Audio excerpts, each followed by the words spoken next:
Hello there, welcome to another video of Software Engineering Unit 2 Chapter 2. Let me make it my screen big. And in this video, we are going to discuss flow oriented modeling, correct? Which is a part of Unit 2 and Chapter 2. And what is flow oriented modeling? How your data is represented and how data is moved throughout the system. That is nothing but your flow oriented modeling. How data objects are represented and how they are transferred throughout the system. The data flow DFD, we are going to see this one, is the diagrammatic use of representation of your data, how it moves from one input from one format to other based on some form of action. Consider this is what diagrammatically used for. Consider many of the old school approach. Flow oriented model continues to provide a view of the system that is unique. It should be used for other purposes. The meaning of this one I just told you of, how input is transferred into output which move through different operation. So data flow diagram is something like that. We have input, we have an input, how it is moved to input output throughout the systems and what are the process it has to take it.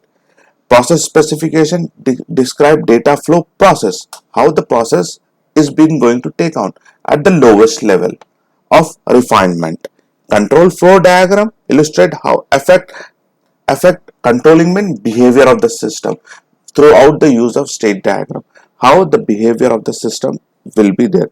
So we have control data flow and control flow. In this video we are going to see only data flow, but we are also having three parts of it, that is data flow, process specification, control flow.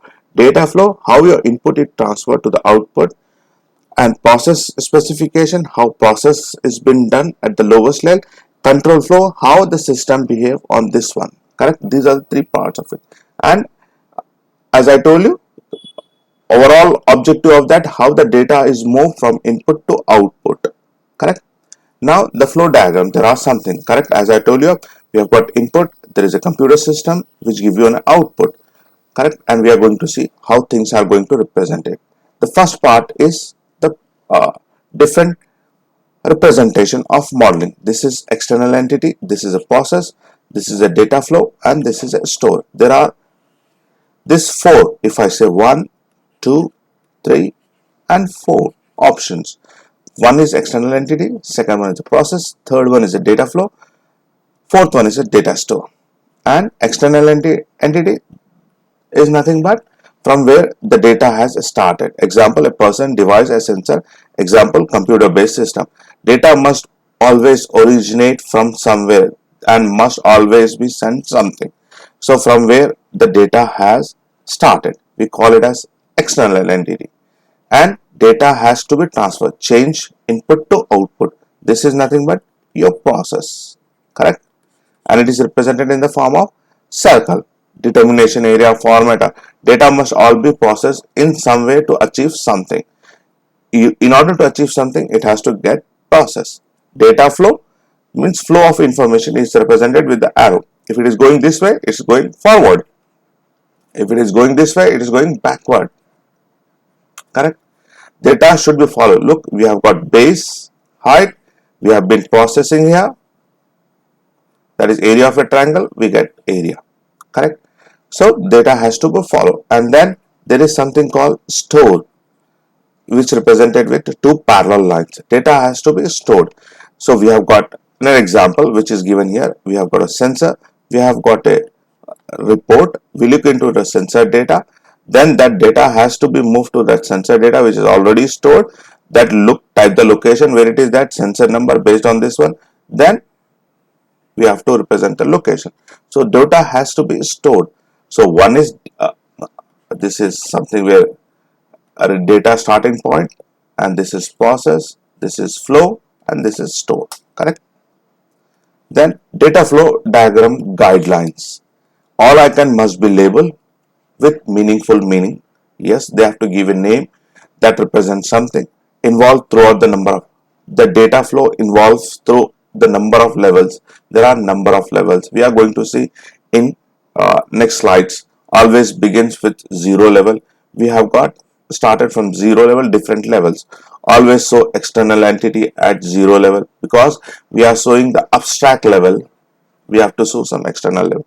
Labels are represented with the help of error. Do not represent procedural logic. We are not representing any procedural logic. No procedural logic are represented. So there are some guidelines. Data should all be represented with a meaningful way. Data should always process through the level, and the first level should be an abstract, and data should be start from some external entity, and there should be an arrows that follows it.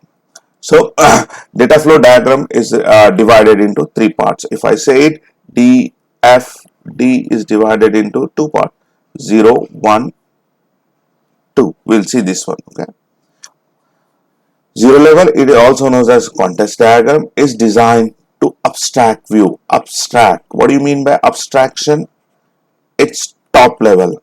Now, if you are going for a website, what is the abstract level in your website? To reserve anything else, you see all the data to book it. If you go to Amazon, what we will see, there is an abstract level. You want to buy some, you click that one, you went and buy. That is your abstract view. We are not showing what is going on behind. That is nothing but your abstract view, and with its relationship with external entity, that is with your relation. When you are seeing on a website, the entire system is represented. Amazon is represented to you on a single click of a button. That is what extract. The example which is shown here is zero level railway reservation. I have an external process: passenger, cancel, reservation, information ticket. Cancel is going on here to the railway reservation. Reservation he can take from reservation counter. He get the ticket information. Admin, up and down of train information. If anybody has cancelled reserve, then it will get an option, and it will also get the passenger information. This is an abstract level. We are not bothered how the passenger is going to do reservation, how the passenger is going to cancel the ticket, how the admin is going to do. We are not bothered about it. This is an abstract level of DFD. The next point is level well. We divide it into first part, decompose it only few part, so that it's very easy to understand it. Context decompose into multiple bubble process. We are going to say bubble or process, bubbles or process. We can call process, or as well as it is called as bubbles in DFD. Do remember, we highlight the main function system, break down into zero level. What is that? We have we have a passenger who process is to this is one more reservation process, reservation storage. This is inquiry. We have got inquiry information, and he can go up and down and all the information. We are not bothered about how he's going to do ticket reservation and how admin is going to do it. That is this one level of abstract. Then zero level. What is that? One step deeper in the part of one level. So it used to plan the record specific hierarchy details. Correct? Passengers have an inquiry. Yes. Passenger can reserve the process, inquiry process, report, and then reservation. And then railway departure, waiting table, cancel table, generation report, and searching. Reservation for reservation, confirm ticket, waiting process. All these are generate ticket. So if you see this one, it's got an abstract view, a small level of decomposition or a hierarchy position, whereas here I've got all the how the inquiry process goes. There is a reservation, there is a report, how the inquiry goes up. I want to inquire it from where I have to get from reservation process. I have got this one from reservation process, inquiry process. Then I have got report and everything. And then there is a reservation. It will go to railway department. Waiting table. What is the waiting table? If I have got a cancel table or a generate report, then reservation. All this information are given to it. I hope I have covered this points here. So what we have covered, we have covered DFD process.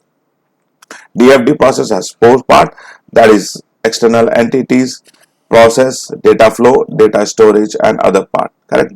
Level of things: zero level, one level, and two level. Thank you very much.